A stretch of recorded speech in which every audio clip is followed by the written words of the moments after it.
dañuy tëjee nag ci benn cas. parce que wax nga ci c'est vrai. mais gis nañu am na lu ñu gis aussi parce qu'on était à Metz récemment a vu le jeune Amara. Il était avec vous et tout. te normalement d'après les chambres des litiges bi wax il est en fin de contrat. ak yéen au mois de juin prochain. am na lu jotoon génn et tout ba voilà y a des choses qui se sont passées est-ce que Amara est encore avec vous et ndax dafay continuer ak yéen. mais tu as la réponse.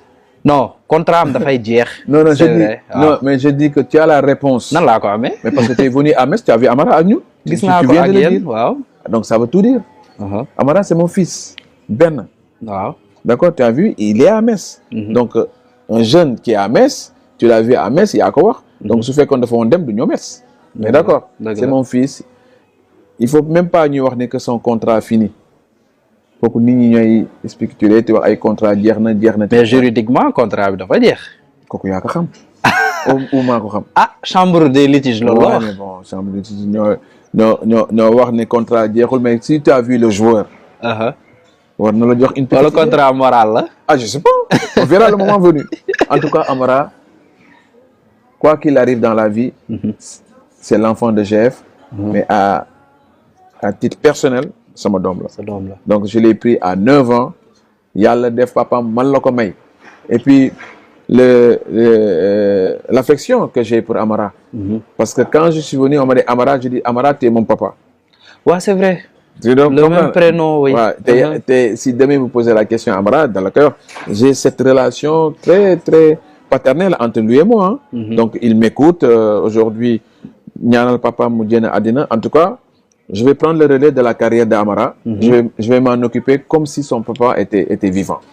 Donc aujourd'hui, je sais que la famille me fait confiance. C'est pour ça que je dis que c'est pas la peine qu'on s'affole.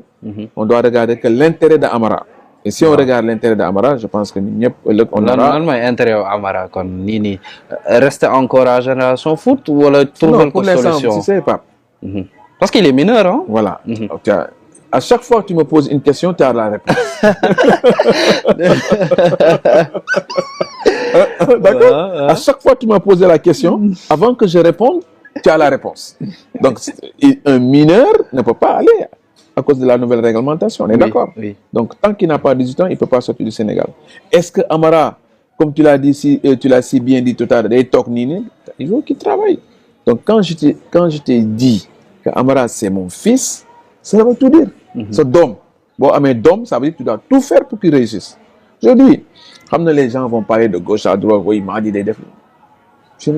En toute modestie, si je voulais faire du business avec les jeunes Africains, je serais multimilliardaire. Mais il y a un santé à la quand même. Non. Il y a un santé à la, mais je dis, je partage ce que j'ai. D'accord? J'ai pas une vie comme les gars étaient. Je l'ai pas. J'ai une vie modeste. Et je vais rester comme ça parce que li ma jiital la. te mën naa la nax ñu mën ma nax yàlla. dëgg la.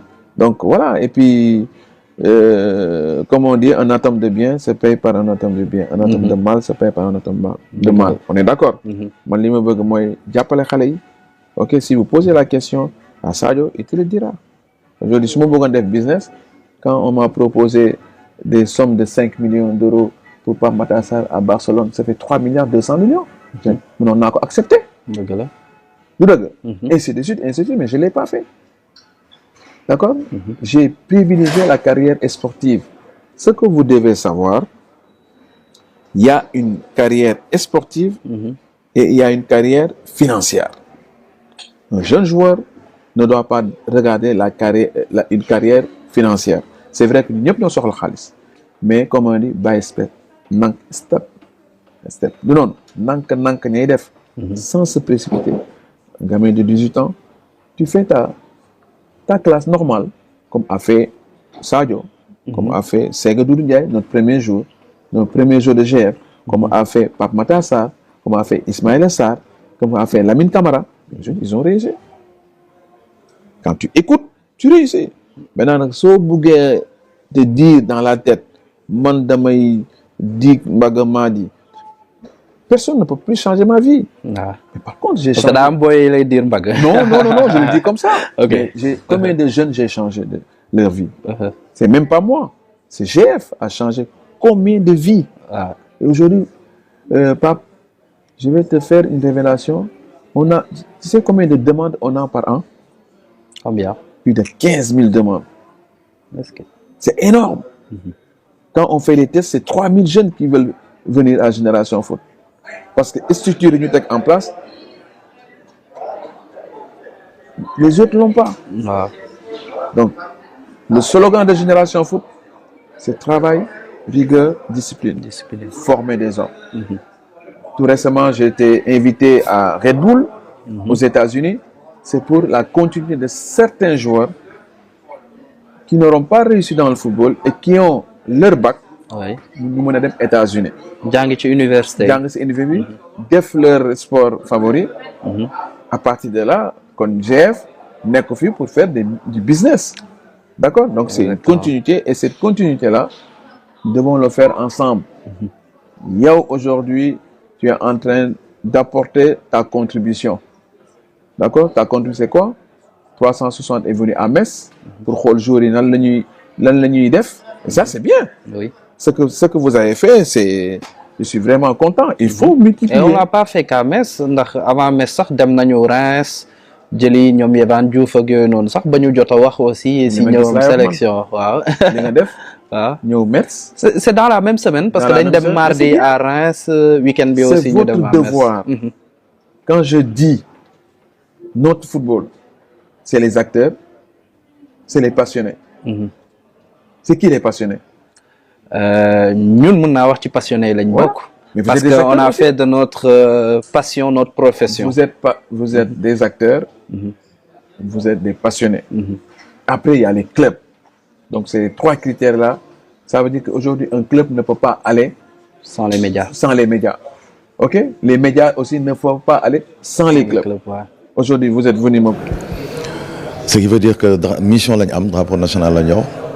Donc match bu ñu war a jouer dañ ko war a jouer ak fulla ak fayda li nga xam moom mooy tax voilà moo ñu fi andi bala jom fulla fit fayda yooyu donc c'est important encore une fois que match bu mu mën a nekk rek ñu wane ko xale yi wane ko voilà wane que ni encore une fois mën nañu reprocher tout à un joueur de l'équipe nationale sauf attitude donc match boo xam ni on va le prendre avec beaucoup de sérieux beaucoup d'humilité parce que amatul léegi équipe bu ndaw biir Afrique donc équipe yi ñëw fii dañu mérité nekk fii donc ça veut dire qu'il va falloir que ñu pare pour xeex pare pour réussir suñu bopp pare pour liggéey pour mën a génn ci match yi parce que defe naa c'est le match le plus important de notre vie fi mu ne nii parce que moo ñuy installé à jamais dans la compétition. Mais pour le plus difficile dans la mesure où d'abord il y a plus de petites équipes en Afrique donc boo xoolee léegi équipe yooyu ñu ngi progressé deuxième mooy Congo bi ñu ci boole il y a un mois et demi on a joué alors qu'on a premier poule yi nekk ñoon ensemble là on joue ensemble Ghana il y a un an et demi moins d'un an et demi joué nañ benn demi-finale au Ghana ci Jeux de la francophonie excuse-moi voilà Centrafrique lañ ci xamoon et comme ni nga waxee Centrafrique c'est une équipe qui est en train de progresser ñu ngi def ay jéego voilà pour nekk ci goda football africain bi donc ça veut dire pour bu jafe la pour boo xam ne il va falloir que ñu nekk que ñu mën a faire preuve de beaucoup de résilience donc def beaucoup d'efforts pour génn à bout de cette poule. mais leçon bi gën a yomb mooy que ni le talent ne suffit plus. gis nga nit boo bëggee gagner boo bëggee am succès il faut beaucoup de travail parce que je pense que c'était un tournoi très difficile il y a des équipes qui étaient plus talentueuses mais nous ñun ñoo gënoon a soxla trophée bi ñoo gënoon a am envie ça montre encore une fois que envie dafa am solo effort dafa am solo c'est ça qui va faire que encore une fois mën nga installer un peu sur le toit de l'Afrique. ñu ñaanal ñu dañuy jouer suñu premier match je pense on est voilà les Sénégalais yëpp sont derrière cette équipe. Voilà, c'est un groupe qui est en train d'évoluer, groupe boo xam ne peut-être dans le futur mën nañu indi la satisfaction parce que ñun encore une fois ñun peut-être catégorie suñu rôle c'est plus après plus tard jox Pape Thiaw plus de joueurs yoo xam ni tàmm nañ compétition tàmm nañ haut niveau donc moo tax encore une fois ñu ngi ñaan ñëpp di tàll loxo ñëpp ñu ñaanal ñu et puis suba laa juma day tombé gars yi jóge juma ba ñëw toog yor ko aussi nañu ñaanal comme ça ñu xale yi lépp lu ñu mën a def ko terrain pour un peu sigil suñu drapeau national. non favori c'est sur le papier defe naa li moo xale yi nañu fàtte titre favori je pense que ça reste juste sur le papier maintenant li am solo mooy ce qu'on est li ñu pare pour def naa le terrain c'est ça qui va montrer que ñun favoris wala on n'est pas des favoris si on se prend comme des favoris on vient di traîner ci terrain bi defuñu liggéey bi ñu war a def on sera jamais favori. mooy li ma wax sànq rek ça veut dire que équipe yëpp a màgg fii ça veut dire que quel que soit l'adversaire fait plus d'efforts parce que xool naa match bi à un certain moment Cheikh Aloune dafa jël but mais après ils ont été très résilients pour revenir à bout de l'équipe.